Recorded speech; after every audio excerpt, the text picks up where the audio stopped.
Partnerem tego odcinka jest Matchfit, catering dietetyczny, który w czerwcu z kodem Twoja Rzecz 31 zamówisz z dużym rabatem. Szczegóły znajdziesz w opisie filmu, na który teraz serdecznie Cię zapraszam. Mateusz z kanału Twoja Rzecz. Obiektywnie, na tym kanale takiego filmu jeszcze nie było.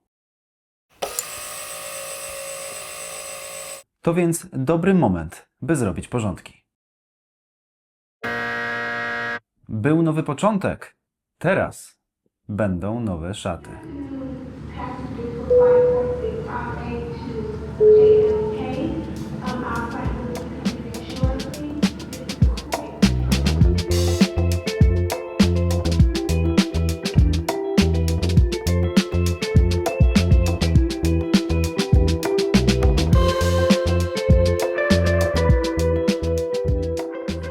Z reguły tego typu filmy pojawiają się pod koniec roku, bo to wtedy wielu z Was szuka inspiracji dla swoich przestrzeni, swoich technologicznych decyzji i setup, który mogą stanowić wtedy przewodniki, co się długodystansowo sprawdza u Waszych ulubionych twórców.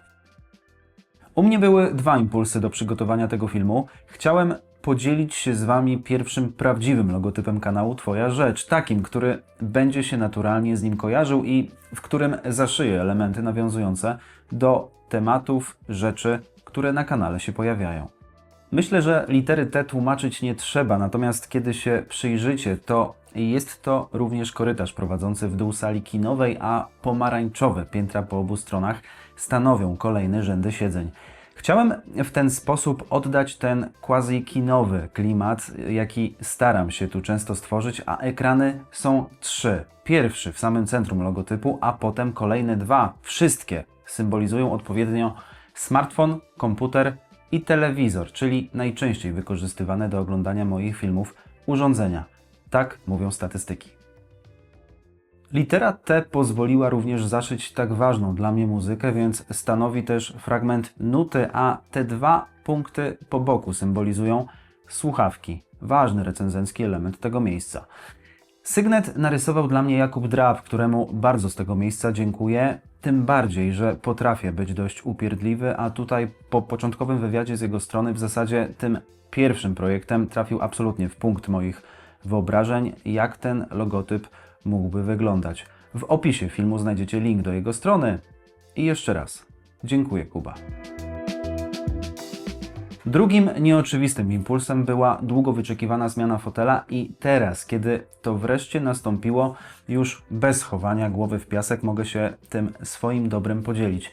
Opowiem o mojej konfiguracji w biurze, czemu fotel z Ikei okazał się nie do końca dobrym pomysłem, czym nagrywam, z czego dzwonię i czym robię zdjęcia. Ponadto, jakie są moje ulubione gadżety, a także jak słucham muzyki i z czym biegam, bo przecież jest jeszcze projekt Moc. Zatem usiądźmy. Ale jeszcze raz, bo w tym filmie wszystko zacznie się od siedzenia.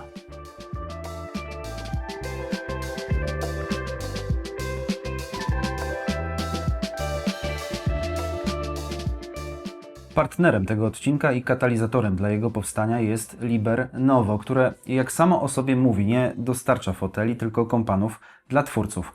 Od ponad 2 lat jestem twórcą na pełen etat, więc wszystko się zgadza, natomiast to, co nie do końca się zgadzało, to to, na czym siedziałem. Na tej kanwie opowiem Wam kolejną historię szewca, który bez butów chodził, bo tak w skrócie można było opisać moje dotychczasowe decyzje na tym polu.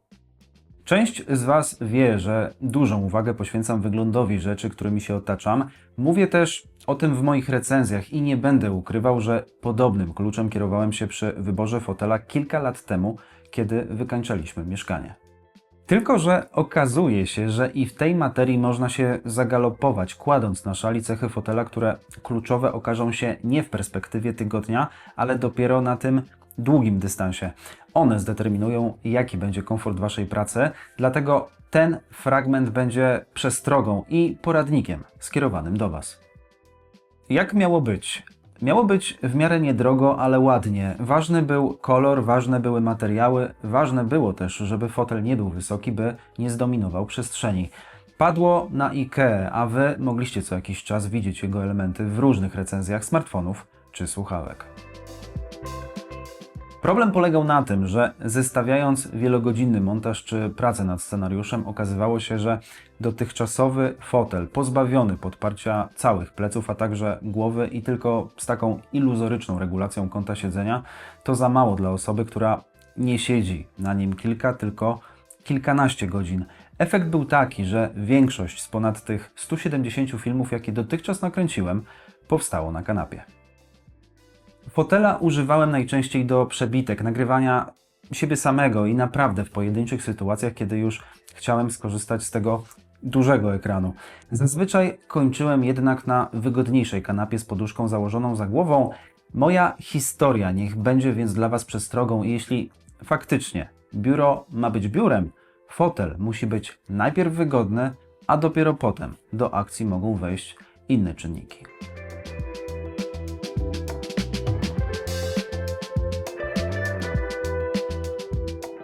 Jak zwykle ten kontekst musi być u mnie obszerny, ale to ważne, bo od ponad miesiąca jest u mnie fotel Omni Pro, a ja stopniowo zacząłem wracać z pracą tam, gdzie powinienem, czyli do biura.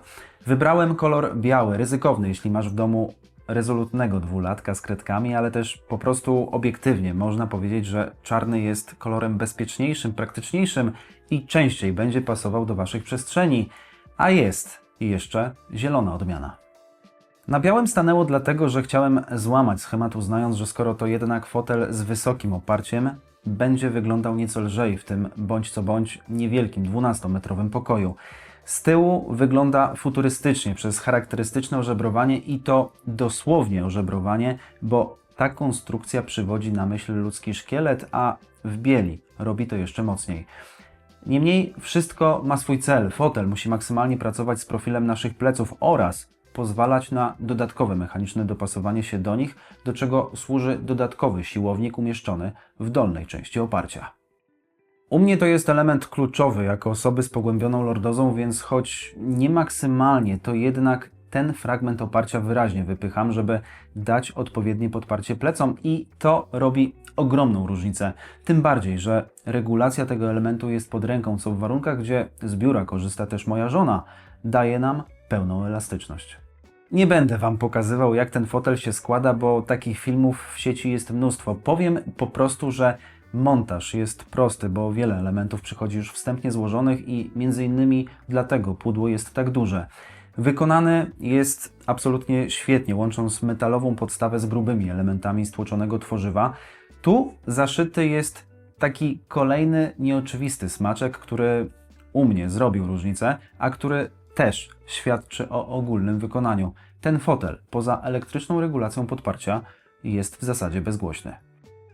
Nic tu nie trzeszczy i nie ma różnicy, czy na nim siadam, czy odchylam się do przodu, bądź jeżdżę na nim. Zawsze jest cicho. A mówię o tym dlatego, że w tym starym fotelu wcale nie było to takie oczywiste.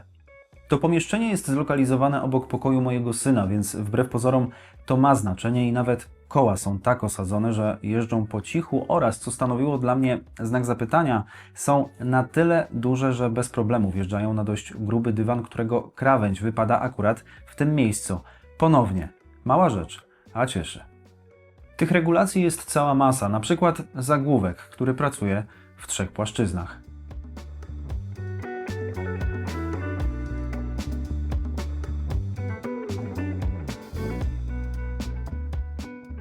A jeszcze większa ilość dotyczy podłokietników.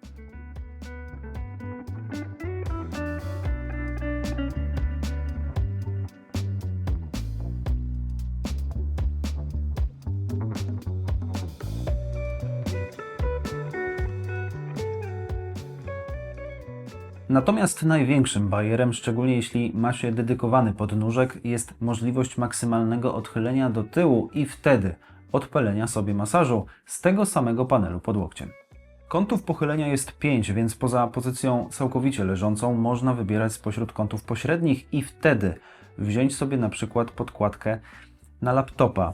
Tu zresztą pojawia się moja pierwsza polecajka dla tacy Bozine, którą mam już od około 2 lat i w takiej formie pracuje się w naprawdę kapitalnej pozycji. Masaż nie jest tu jakiś rozbudowany, bo działa tylko w oparciu o ten jeden siłownik na lędźwiach, a zasada jego działania polega na naprzemiennym wypychaniu tego odcinka lekko, mocno, średnio i fotel żongluje tym napięciem. Podczas pracy raczej nie praktykuję, ale w czasie przerwy, kiedy mogę się już całkowicie wyłożyć, fajniej jest mieć taką opcję.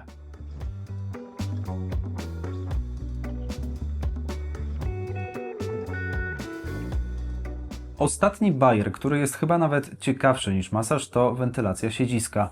Regulowany na 2 poziomach natężenia, gdzie na pierwszym słychać go bardzo subtelnie, ale już wtedy czuć, że pod nami pojawia się cyrkulacja powietrza, natomiast na drugim, intensywnym trybie robi się już głośniej. Jest to jednak świetna opcja, jeśli nie macie klimatyzacji w domu i wtedy przy wielogodzinnych posiadówkach prędzej czy później siedzisko zaczyna się już nieprzyjemnie nagrzewać, ale nie tu. Całość jest zasilana z estetycznie ukrytego akumulatora, który bardzo łatwo wyjąć i naładować, do czego służy oczywiście gniazdo USB-C. To załatwia temat estetyki tego fotela, gdzie nie trzeba myśleć o okablowaniu, a jego wydajność jest taka, że w praktyce przez ten miesiąc ładowałem go raz i to tylko na potrzeby tej recenzji, żeby po prostu to sprawdzić. Z wentylacji jeszcze intensywnie korzystać nie muszę, bo nie ma takich upałów. Masaż też tak naprawdę jest mi potrzebny od wielkiego dzwona, a regulacja kąta podparcia, którą z Anią robimy regularnie, bo innego potrzebuje ona, a innego ja, widocznie też nie drenuje baterii. Podnóżek mam w ciemnym kolorze i w sumie dobrze się stało, bo mogłem na jego przykładzie pokazać, jak wygląda odmiana czarna. Polecam Wam ten fotel z całego serca, a w opisie filmu znajdziecie link prowadzący bezpośrednio do strony producenta. Teraz przejdźmy do pozostałych rzeczy, które u siebie mam.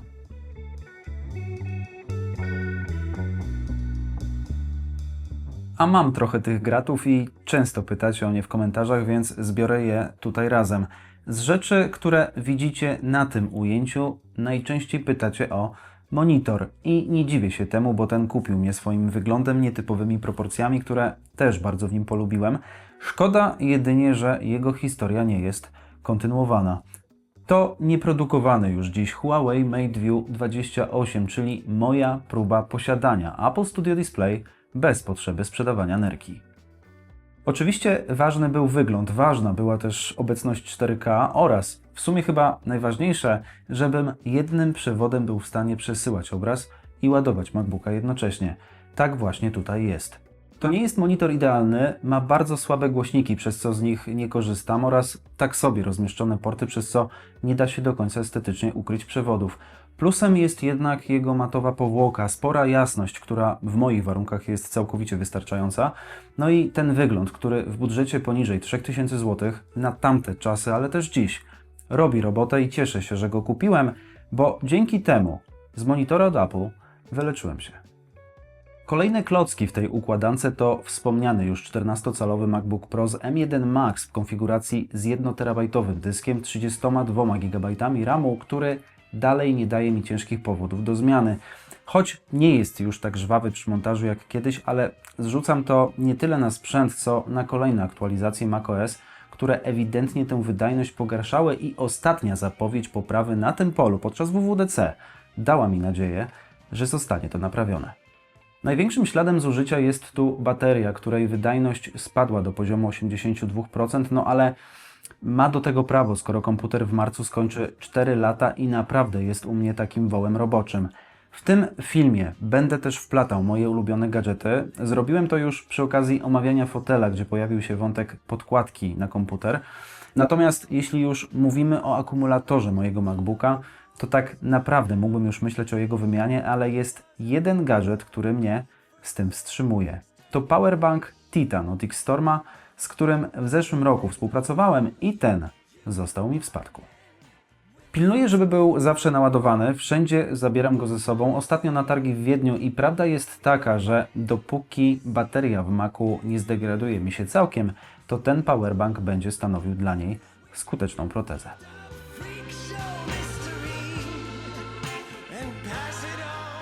Obkupiłem się swego czasu w peryferia takie jak klawiatura i myszka z serii MX Master od Logitecha, ale powiem Wam, że jestem tym specyficznym przypadkiem, gdzie touchpad w laptopie całkowicie zdominował u mnie nawigację. Oczywiście mogę te produkty szczerze polecić, szczególnie myszkę, której ergonomia i profil nie pozwalają męczyć się dłoni, ale wiem jedno, jeśli miałbym zamknąć komputer i korzystać z tej klawiatury, musiałbym dokupić osobno gładzik od Apple, bo to on stanowi dla mnie centrum sterowania, a myszka może być tu jedynie dodatkiem. Tak wyszło. To wszystko leży na podkładce filcowej od marki Belogio. Bardzo lubię te filcowe klimaty w przestrzeni biurowej, a na pewno zdecydowanie bardziej od skórzanych akcesoriów. Ta moja ma już ze 3 lata, jak widzicie, trzyma się dobrze. Obok pod ręką swoje miejsce ma przenośna stacja ładująca UAG 3 w 1, głównie wykorzystywana do urządzeń od Apple, choć z MagSafe korzystam również przy swoim Xiaomi. Jest tu też ładowarka do Apple Watcha, który od dawna się u mnie kurzy i w sumie założyłem go ostatnio tylko na spotkanie z widzami w Volvo Car Warszawa. Z tyłu jest natomiast klasyczny panel indukcyjny, gdzie ładuję słuchawki. Nie tylko AirPodsy, ale wszystkie te, które pozwalają robić to bezprzewodowo. Mam też kilka dysków zewnętrznych, które w moim przypadku są podstawowym narzędziem pracy, ale ulubiony mam jeden 2-terabajtowy SSD T7 Shield od Samsunga, który kiedyś kupiłem za nieco ponad 600 zł, a teraz kosztuje 1000. Szalone, jak skoczyły ceny pamięci, natomiast to jest jeden z tych gadżetów, bez których nie wyobrażam sobie dziś pracy. Jest potwornie szybki, więc mogę w czasie rzeczywistym magazynować na nim pliki, z których potem montuję kolejne recenzje. Do tego ma tę fajną, chroniącą przed wstrząsami obudowę z gumowym wykończeniem. Powoli dojrzewa we mnie myśl, by kupić sobie taki drugi, ale ze względu na koszty dalej jeszcze to odkładam. Filmy niezmiennie od samego początku montuję w Final Cutie, za którego 6 lat temu zapłaciłem 1400 zł i od tamtej pory nie dołożyłem ani złotówki. To pozostaje główną przewagą Apple w stosunku do subskrypcyjnego modelu stosowanego na przykład u Adobe, a przy własnej działalności kontrola kosztów jest kluczem, żeby to wszystko się spinało. Powiem Wam też, jaką mam drukarkę. To prosty, laserowy Brother z wygodnym, bezprzewodowym drukowaniem ze smartfona, laptopa. To czysta i prosta konstrukcja bez fajerwerków z podajnikiem papieru ukrytym w środku. Sprawdza się, choć czasami potrafi zaginąć w sieci bezprzewodowej i to samo dzieje się u moich teściów z drukarką z tego samego rocznika.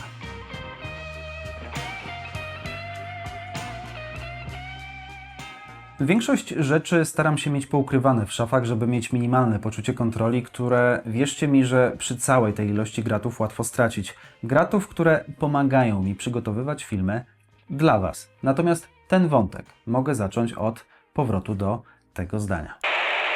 A przy własnej działalności kontrola kosztów jest kluczem, żeby to wszystko się spinało. Bo kiedy spojrzę na setup wideo, jaki miałem kiedyś, to od 5 lat, od recenzji iPhone'a 11 zmieniło się niewiele. Na pewno więcej zmieniło się od strony moich umiejętności montażowych i autoprezentacji, ale od strony kosztów to największe poniosłem właśnie te 5 lat wstecz. Od tamtej pory nagrywam przy pomocy zestawu Sony A7 trzeciej generacji w zestawie z gimbalem DJI RSC2 i statywem Manfrotto z serii Be3. To właśnie ten komplet rokrocznie targam ze sobą również na targi w rodzaju high-endu czy Audio Video Show w Warszawie. Do tego 1,5 roku temu dorzuciłem obiektyw Tamrona o stałym świetle 2,8 i zmiennej ogniskowej operującej między 28 a 75 mm. Jest na tyle elastyczny i kompaktowy, że nie wiercę się z jego zmianą. Nieco ponad pół roku temu zmieniłem też mikrofon z tradycyjnej krawatówki Saramonica na DJI Mic 3, bo ten pierwszy nieraz zrywał sygnał, wymuszając na mnie robienie dubli. Odkąd mam ten komplet, wreszcie jest spokój, więc też śmiało mogę go polecić. Oświetlenie mam proste, bo ogranicza się do niedrogiego kompletu Quadralight Tea oraz LEDowych lamp Newera, do których dokupiłem potem zestaw akumulatorów wraz z ładowarką, żeby uwolnić się od zasilaczy. Mam też 2 akumulatory do aparatu i sprytną dwukieszeniową ładowarkę od Smalriga. Oczywiście wszystkie te pozycje wylistuję Wam w opisie tego filmu. Z takich grubszych zakupów pojawiły się ostatnio 2 rzeczy. To zmotoryzowany slider Edelkrona, o którym marzyłem od dawna i cieszę się, że udało się to marzenie zrealizować. Na pewno to nie jest rzecz do ustawienia na szybko. Trzeba przemyśleć kadry, jakiej chce się uchwycić, ale choćby przy ostatnich recenzjach sprzętu audio z niego korzystałem, a Takim drugim zakupem, chyba nawet ważniejszym, była kamera sportowa Insta360. Kamerę kupioną z myślą o projekcie Moc, by w łatwy sposób dokumentować treningi biegowe, a potem sam punkt kulminacyjny projektu, czyli start w półmaratonie warszawskim. Niemniej to jest taki gadżet, dla którego znajduję zastosowanie również przy innych projektach. Teraz na przykład pracuję nad 2 materiałami z tematyki motoryzacyjnej i jej gabaryty, możliwość łatwego przypięcia na szybie czy na czole, by pokazać perspektywę kierowcy. Śmiało mogę powiedzieć, że to jeden z moich najbardziej udanych zakupów technologicznych ostatnich miesięcy.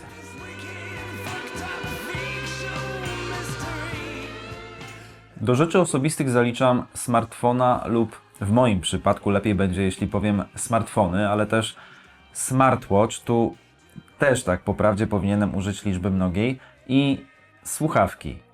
W sumie też nie jedne. Telefony z racji swojego zawodu zmieniam regularnie, a setup na ten rok przewiduje białego iPhone'a R, do którego mimo jego ułomności zdążyłem się już przyzwyczaić.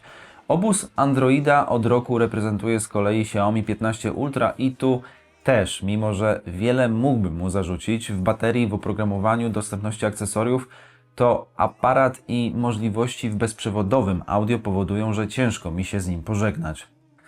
A przecież mam gdzieś z tyłu głowy deklarację o zmianie daily na Androidzie co roku. Teraz na testach mam Oppo i zobaczymy, co się z tego urodzi.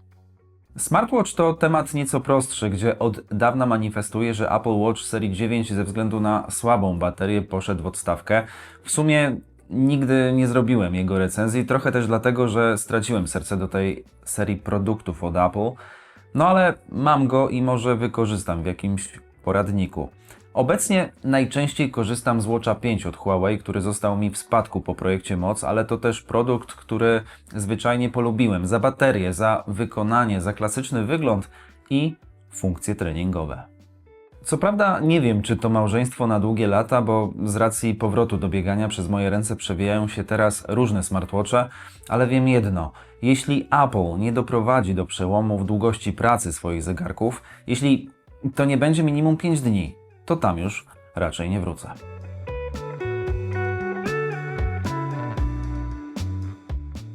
Na polu słuchawek również sytuacja się wyklarowała. Główne domowe i do pracy przy filmach to Bowers & Wilkins PX 8S2. Pięknie wykonane w klasycznej czerni, wspierające wysokoprzepustowne kodeki Bluetooth i choć brakuje mi tu w zasadzie jednej rzeczy w postaci trybu kinowego, to jako suma cech są pode mnie skrojone. Mam też AirPods Maxy, których ciężko mi się pozbyć. Jeśli już ich używam, to właśnie do oglądania filmów, gdzie są od Bowersów znacznie lepsze, natomiast czysto do muzyki ustępują im już pola. Trzymam je też dla porównania z Maxami drugiej generacji i tak po prostu z sentymentu. Oczywiście posiadam też słuchawki dokanałowe, to poczciwe i niezniszczalne AirPods Pro 2 jeszcze z wejściem Lightning i to w sumie ostatni produkt Apple z tym gniazdem w moich zasobach. Korzystam z nich jednak zaskakująco rzadko, bo z małych słuchawek teraz korzystam głównie podczas biegania, a tu królują u mnie te. FreeClipy drugiej generacji są w sumie jednym z moich największych gadżeciarskich zaskoczeń ostatnich miesięcy. Słuchawki, które zdominowały moje życiowe scenariusze. Biegam w nich, często zasypiam, są totalnie przeźroczyste w używaniu. Oczywiście to nie są słuchawki z najlepszym brzmieniem, ich konstrukcja wyklucza uzyskanie głębokiego basu i porywającej przestrzeni w muzyce, ale tak po prawdzie to ja z nich korzystam jak z radia w domu, do tła. Tła podczas biegania, spacerowania to przykład produktu, który nie musi być najlepszy technicznie, ale jest optymalny życiowo. W obszarze słuchawek mam na teraz jeden projekt do zrobienia. Myślę o czymś w rodzaju stanowiska słuchawkowego, którego centrum będzie iPad. O nim w sumie dotychczas nie wspomniałem, ale to dlatego, że to takie wspólne urządzenie u nas w domu. Ostatnie targi w Wiedniu zainspirowały mnie, żeby tak go wykorzystać i myślę, że w najbliższych miesiącach zacznę powoli szukać wzmacniacza słuchawkowego z przetwornikiem cyfrowo-analogowym oraz słuchawek, ale już nie bezprzewodowych, tylko czegoś tradycyjnego na kablu i z tych poszukiwań zapewne urodzi się kilka kolejnych filmów.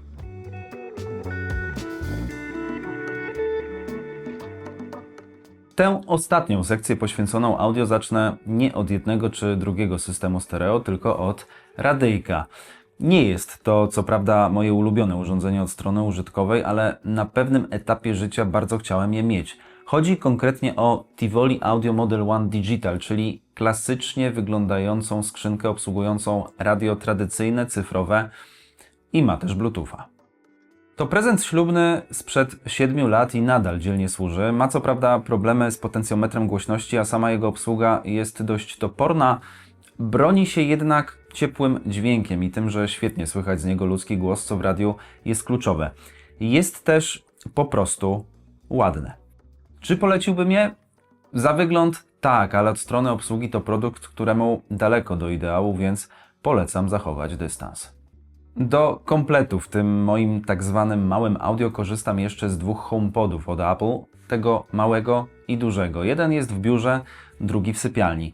Produkty, które kupiłem na pewno sercem, ale nie rozumem. Grają bardzo fajnie, mając na uwadze, w jakich cenach operują, ale to urządzenia bardzo hermetyczne od strony oprogramowania, nie do użytku z Androidem i bez funkcji w rodzaju Spotify czy Tidal Connect, więc dla entuzjastów. Zresztą są niedostępne w Polsce, a swoje sztuki kupiłem w wiedeńskim Apple Store.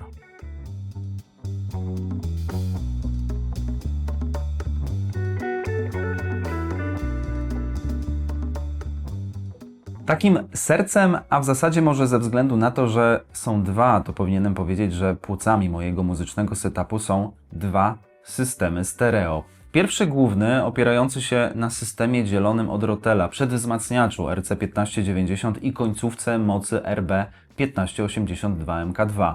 Źródłem w tym systemie jest Bluesound Note, podpięty przewodem USB do przetwornika w Rotelu, służy więc za transport, natomiast głośniki to niemal 20-letnie Beethoven Baby Grand od Vienna Acoustics, które kupiłem na rynku wtórnym. System, który ciężko powiedzieć, by był projektem skończonym, ale na pewno poświęciłem mu sporo czasu i jest przemyślany. Na pewnym etapie zamarzyła mi się po prostu elektronika dzielona, która jawi się jako coś bardziej wyrafinowanego od strony opieki nad sygnałem. Może kiedyś wrócę do wzmacniacza zintegrowanego, ale warunek jest jeden.